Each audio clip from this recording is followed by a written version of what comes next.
Alright, so yun yung nakikita natin na sa negative mga kapiksi. Ito naman guys, sa positive, super positive naman ito guys, kasi there are many opportunities, no? Mga bagong opportunity ito guys, pagdating sa kaperahan at sa pagkakakitaan. And ang maganda nito guys, itong opportunity na to, may ano to guys, may chance na sumakses ka at saka may chance na umunlad ang buhay mo. Okay? So, excuse me guys. Yeah, so this will definitely resonate dun sa mga kapiksi natin na talagang naghahanap ng side hustle, naghahanap ng...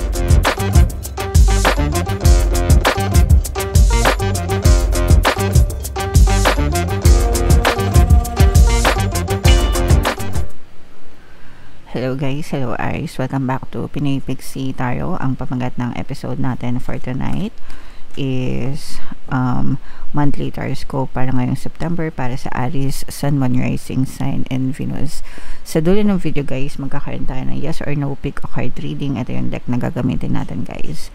Pwede kayong magtanong ng isang tanong, answerable by yes or no, tapos titingnan natin yung sagot ng tarot sa inyo. Sa dulo ng video yan guys, kaya make sure na panoorin nyo yung video hanggang sa dulo. So, unahin natin tong deck na to mga kapiksi. Ito yung mga angel messages para sa inyo. Meron tayong communicate clearly mga kapiksi kung meron kayong kailangan kausapin, kung kailangan nyo makipag-usap, negotiation, or just anything mga kapiksi sa relationship, sa kahit anong klaseng relationship, sa love, sa trabaho, sa negosyo, kahit saan guys. Make sure na nakikipag-usap tayo ng maayos mga kapiksi. So, ang buting communication, di ba? The key to harmonious relationship is yung pagkakaroon ng maayos na communication. So, make sure na nakikipag-usap tayo ng maayos.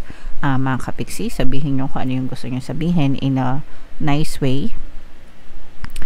And, tanungin nyo din yung mga kausap nyo, no? Kung ano yung gusto nilang sabihin mga kapiksi in a nice way din guys. Kailangan nagkakaintindihan both parties, okay? Excuse me.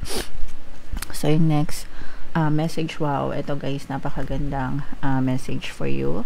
There's something better guys, no? Ibig sabihin may mga magagandang bagay na paparating sa inyo mga kapiksi. So wag tayong agad-agad na malungkot or panghinaan ng loob kapag hindi agad-agad nangyayari yung mga bagay na gusto natin mangyari or makuha sa buhay natin. Sometimes it's a disguise, no? It's a blessing in disguise na there is something better na mas nakalaan para sa inyo. So you have to look forward for that something better na paparating sa inyo mga kapiksi. Okay?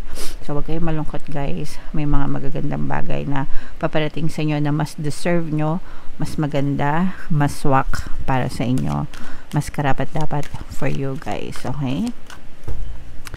And another message, Aries, is ask help from others guys. Okay? So, ito'y paalala mga kapiksi, no? Na kung kinakailangan nyo ng tulong, huwag kayong mahiyang humingi ng tulong guys sa ibang tao, kasi yung ibang tao na yun, si universe din naman yung magbibigay sa atin nun mga kapiksi. At saka kapag humingi kayo ng tulong sa ibang tao at tinulungan nila kayo, you are doing them a favor para sa kanilang good karma. So hindi lang kayo yung nakikinabang sa tulong nila sa inyo, sila din nakikinabang mga kapiksi, kasi babalikan sila ng good karma dahil sa pagtulong nila sa inyo. Okay? Alright. So wag mahiya guys humingi ng tulong sa ibang tao mga kapiksi. So hindi ko alam kung nabanggit ko guys na magkakaroon tayo ng yes or no pick a card reading after nito, no? So kung hindi ko nabanggit mga kapiksi, banggitin ko na lang ulit para sure. Meron tayong yes or no pick a card reading sa dulo ng video. Okay? So tapusin nyo yung video guys. So hanapin natin yung energy ng Aries. Habang sinashuffle ko to guys, panoorin nyo muna yung video natin regarding sa ating paano mag-manifest ng abundance video course. Kapiksi, sawa ka na ba sa mga struggles at hirap sa buhay mo? Masipag ka ba at masikap sa buhay ngunit hindi ka pa rin umaasenso? Ilang beses ka na bang nag-attempt mag-negosyo at mag-invest pero palagi ka pa rin nalulugi? Sa pagkakataon na ito ay maaaring may subconscious beliefs ka na nagiging balakid sa iyong pag-unlad at pagyaman. Introducing, paano mag-manifest ng abundance video course. Dito ay matututunan mong ma-overcome ang mga balakid mo para tuluyan ka ng umunlad, umasenso, sumagana, maging matagumpay, successful at maswerte sa iyong kabuhayan, pera, trabaho, negosyo, salapi at kaperahan ng bonggang-bongga. Dali, mag-send na ng email sa pinoypixitaro@gmail.com at simulan na ang iyong pagyaman ngayon. Alright, so sa lahat na gusto mag-avail ng course guys, naka-flash sa screen nyo. Una, meron tayong paano mag-manifest ng abundance video course. Meron din tayong paano mawala ang third party at magkaroon ng harmonious na relationship. And meron din tayong paano pabalikin si ex revised breakup. Sa mga interesado guys, mag-send lang kayo ng email sa pinoypixitaro@gmail.com. So, Aries guys, kayo ay represent ng King of Wands sa ating spread. Latag natin yung spread nyo mga kapiksi. And by the way guys, sa mga naghahanap ng mga pampaswerte na lucky charms or lucky bracelet, may mga items guys. Sorry. May mga items na makikita kayo nakatag sa description box mga kapiksi. Lagay ko na rin sa comment. Ito yung mga sample na items. Aventurine tsaka Citrine. Check out nyo na mga kapiksi. So, this is both negative and positive. Unahin natin yung negative mga kapiksi, no? Kasi for some of you, mag-ingat sa mga manduloko guys. Maaari kayo mabiktima ng mga manduloko. Pwedeng sa love, pwedeng sa kaperahan mga kapiksi. Either way guys, always kayong mag-ingat, no? This is the energy of deception, manduloko, lies, betrayal, mga kapiksi. For some of you guys, pakiramdam ko na, yung iba naman sa inyo guys, parang feeling ko, hindi pa kayo naka-move on, no? Sa parang past, ano na to guys, parang past na panloloko sa inyo. So let's say for example, niloko ka sa pera ng kaibigan mo, parang hindi pa kayo naka-move on mula dun sa sitwasyon na yun. O kaya naman niloko ka ng partner mo sa love, parang na-stuck pa rin kayo, nakahang pa rin kayo, parang hindi nyo pa tanggap, no? Yung excuse me, yung panloloko nila and yung betrayal nila sa inyo, and hindi pa kayo naka-move on completely guys, okay? So yun yung nararamdaman natin for you. So syempre guys, hindi naman talaga madali, no, natanggapin kapag niloko kayo, pero it takes time mga kapiksi. Ang maganda dito guys is nandito yung energy ng healing, no? So you are being advised mga kapiksi to focus on yourself guys, and take time for you to heal mga kapiksi, kasi kailangan nyo yun guys, para makamove on kayo dun sa mga previous betrayal, kasi hindi mo deserve na masaktan ng paulit-ulit dahil sa mga kasalanan na ginawa sa inyo ng ibang tao, especially betrayal and deception. So if you can find in your heart to forgive them, do so. Kailangan nyo talaga silang patawarin mga kapiksi. Wag kayong mag-alala guys, kasi pag pinatawad nyo sila, hindi naman sila absuelto sa kasalanan nila. Kayo yung naa-absuelto dun sa pain and sufferings, no? Pero sila, babalikan sila ng bad karma. Kaya wag kayong mag-alala mga kapiksi. You have to forgive them para sa sarili nyo, hindi para sa kanila, okay?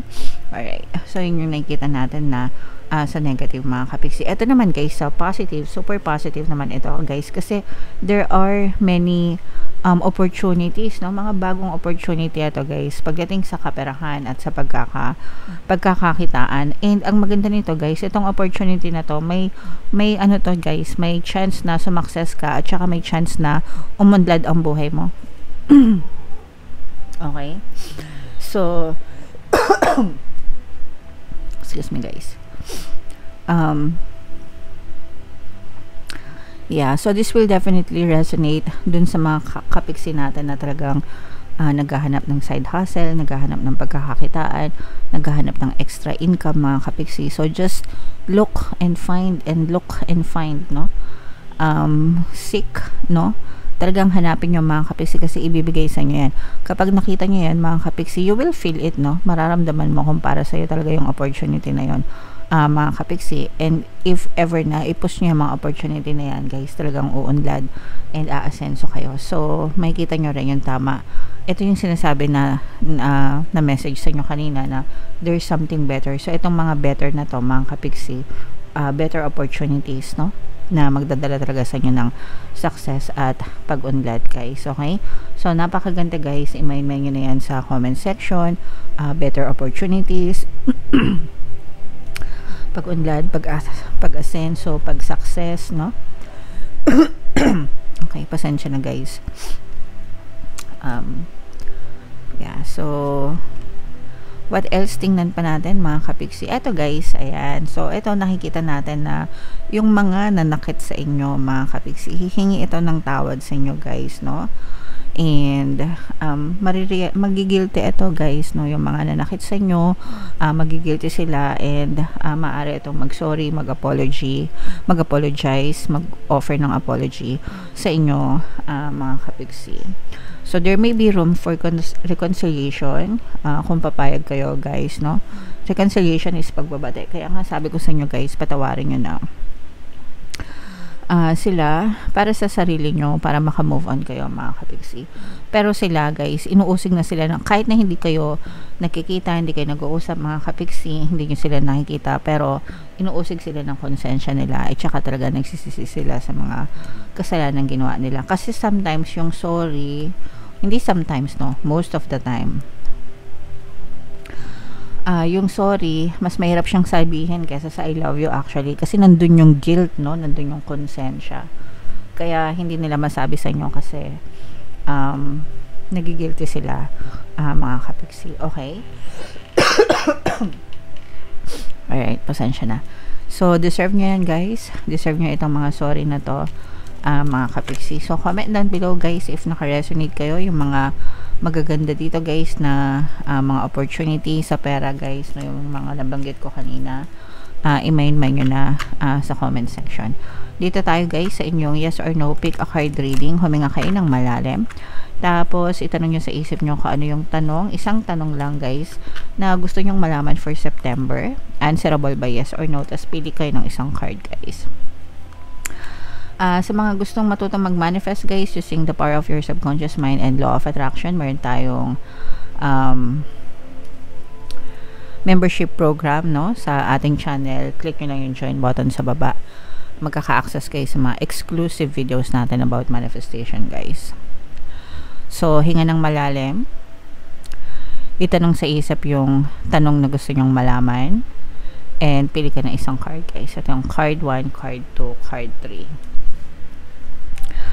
Kung card 1 ang napili nyo, ang sagot sa tanong nyo ay no. Kung card 2 naman, ang sagot sa tanong nyo ay no din, mga kapiksi. And kung card 3, sagot sa tanong nyo ay no. So, puro no lahat ito, guys. Pasensya na. So, comment down below, guys, if feeling nyo naka-resonate kayo. And for more tarot readings, ito yung playlist nyo. Ito naman yung ating success stories ng paano mag-manifest ng abundance video course. Click here to subscribe, guys. Thank you for liking, sharing, and subscribing. See you next time. I love you all. Have a nice day. Bye-bye.